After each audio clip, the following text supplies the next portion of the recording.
system menu. Under the system menu, you have 6 different submenus. The first submenu is your date and time menu. Okay. Under your date and time, you can go ahead and choose your date by clicking on the calendar. Then you have the time that you would be able to set up right below that. You have your date format. Okay, you have 3 different formats you can choose from: day, month, year, year, month, day, or month, day, year. Then you have your 2 different time formats, 12 or 24 hours. Now, if you do have a network connection going to the ECOR, you can have the NTP update interval selected. Okay, you can choose between daily, weekly, and monthly. As long as you have your NTP server connected into the screen, okay, you can go ahead and choose your time zone, the specific time zone that you are in, and the DVR itself will automatically link up to that server and keep the date and time from the satellite time from that server. You have your daylight savings options. If you do enable or check the box, you would go ahead and put the start and the end time of your daylight savings, and then automatically the DVR would go ahead and jump ahead and jump backwards when the time comes. If the box is not checked out, you will see it's gray, and then you would manually have to change it during daylight savings time. It was in effect. Next, you have your user screen. Okay, under the user screen, this is where you would go ahead and add your username and passwords for the DVR. The username and passwords are used both for the lockout front panel of the ECOR and over the network. Okay, so the username and password is the same for both locking out the front panel of the DVR and over the network. You'll see at top you have the add user. Okay, to simply add a user, you would choose add. You would type in a name. So let's go ahead and go with Mike. Okay, you would put in a password. I'm going to use 4 number ones, 1, 2, 3, 4. Then you could choose a level. You have up to 3 different levels: operator, manager, and administrator. Okay, I'll choose administrator for. Let's say I'll choose operator for him. And then you have the status. You can enable or disable the user. So we'll go ahead and enable. And then down at the bottom, you hit apply, and it tells you add user setting is successful. So once you come back up to the top of the user list, you will now see that we have 4 users: admin, Bob, EJ, and Mike. By choosing Mike again and simply going down to the action delete and choosing delete, it will tell you the set user delete is successful. And then by coming back up to the user list, you'll see Mike is no longer in there. Okay, to simply edit a user, you would click on his name. Okay, you'll see his username appears here. You have his password here. So if I wanted to go ahead and change that to, let's say, 4 ones again, I can now go ahead and adjust him from an administrator to a manager, and I can apply that, and now the savings will be changed. I can also go ahead and, by choosing Bob, I can make his status disabled for the time being. Okay, and when Bob is disabled, that means that he would no longer be able to log in until, again, his status is enabled.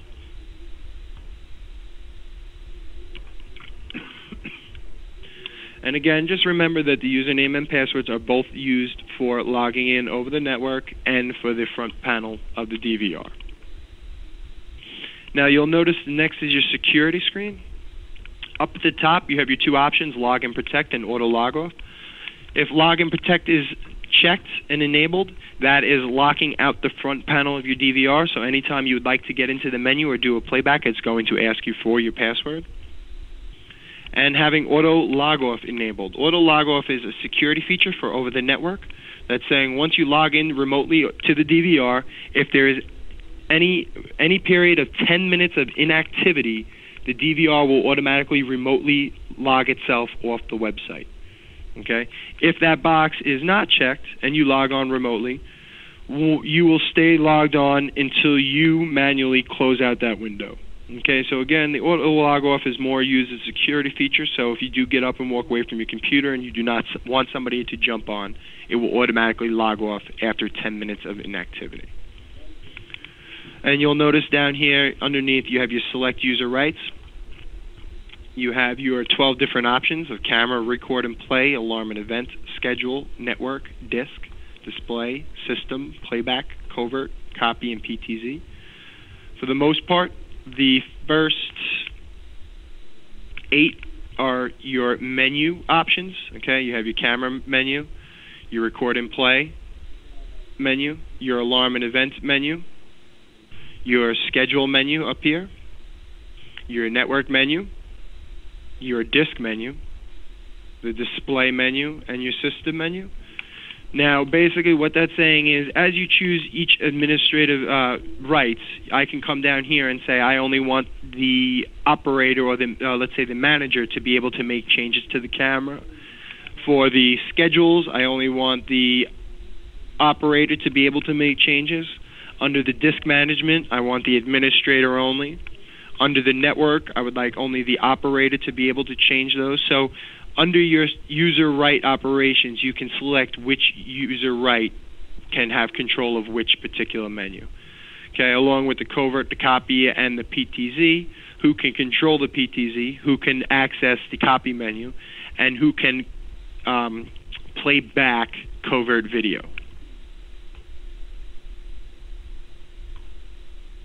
Next, you have your I/O control. Okay, under your I/O control is your RS-232 port. The 232 port, as of right now, is used for RMA diagnostic testing. Okay, so that's not something that you would use. But you do have your RS-45 to your right. Under your RS-45, this is where you would go ahead and choose your PTZ protocol. You'll notice we have 5 different protocols here. You have Transparent, Pelco D, Pelco P, EverFocus protocol, and the Samsung protocol. Okay, and then you have your baud rate that you can choose for the particular PTZ, 1200, 24, 48, 96 being your most common used. And then you have your 4 other options down below. And then you have your data, your stop bit, and your parity. Now you'll also notice the 485 ID. The 485 ID is not the ID of the PTZ. Remember, the ID of the PTZ is underneath that particular camera that you're setting up, PTZ ID number. The 485 ID is if you are controlling the ECOR DVR with an EKB 500. So let's say if I had 3 ECORs stacked on top of each other and I would like to control all 3 ECORs with one EKB 500, I would have to ID each ECOR under the 485 ID. I would ID ECOR number 1 as 1, 2 as 2, 3 as 3. So it knew which ECOR I was trying to pull up with the EKB 500 at that particular time.